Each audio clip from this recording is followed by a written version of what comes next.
Okay, so I'm here just outside the Solutions Exchange with David Owen, VMworld, and yeah, so I just thought I'd catch up with David quickly and ask him what his show's been all about. So David, what stood out to you at VMworld this year? The major announcements really from VMware, you know, specifically around V5, the PC of IP upgrades. That's one of the things that for me held you back a little bit, and was perhaps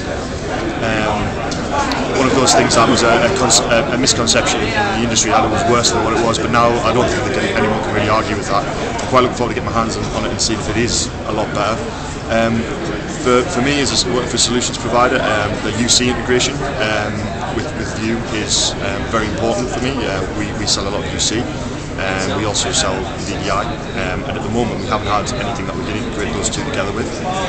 So I'm looking forward to seeing how that's going to work. At the moment I think it's only Mitel that they're working with, but obviously that's going to grow and grow.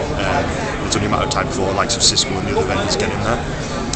Obviously the brand new announcements like Project Octopus and the Social Cast, those kind of things that going to really are filling what is a pretty obvious hole in the market, especially Project Octopus is I believe that was the Dropbox-like application.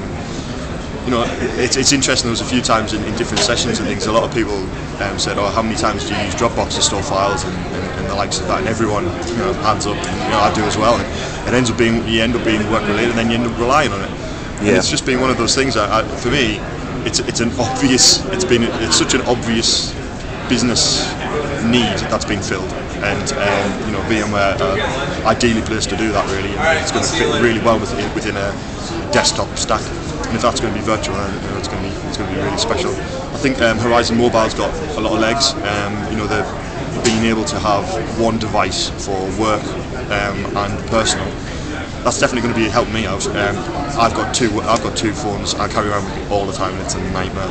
And one rings and you're like, "Oh, who's this?" And it's crazy. So it's just going to be that's going to be really useful.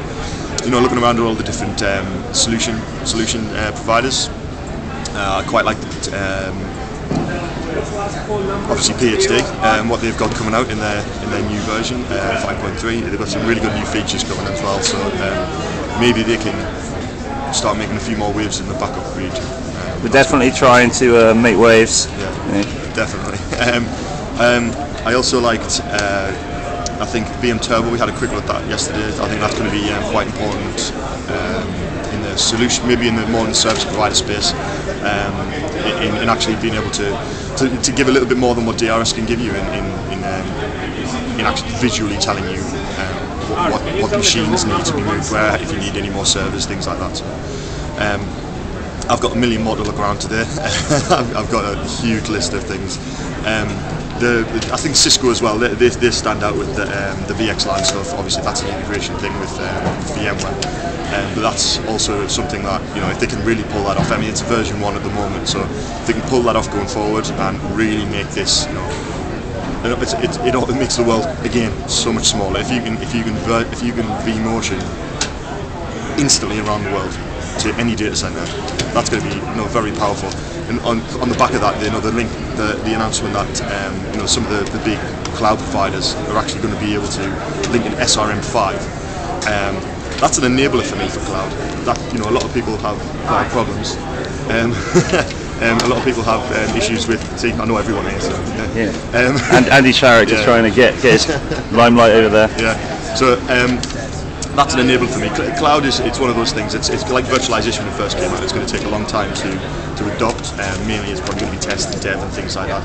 So the fact that you can DR into a cloud provider, you don't have to have a secondary data center to have to go to. That could be an enabler. I'm looking forward to seeing how that takes off, and that could be something that, again, as a solutions provider, we can go to a customer and say, well, actually, we can solve this business problem for you by doing this technology. And again, I think that's where VMware are coming from this year, and they seem to change their methodology to, they're not trying to get to the server, they're trying to get to the service, and I think that's really important. Yeah, great stuff. All right, well, I guess we'll call it there, and I guess you're going to have to go to some sessions in about 10 minutes. Yeah, I'll get over the jet lag and I'll go to some sessions. Yeah. Get some more sleep tonight. Thanks, Pat. Bye. That wasn't too bad.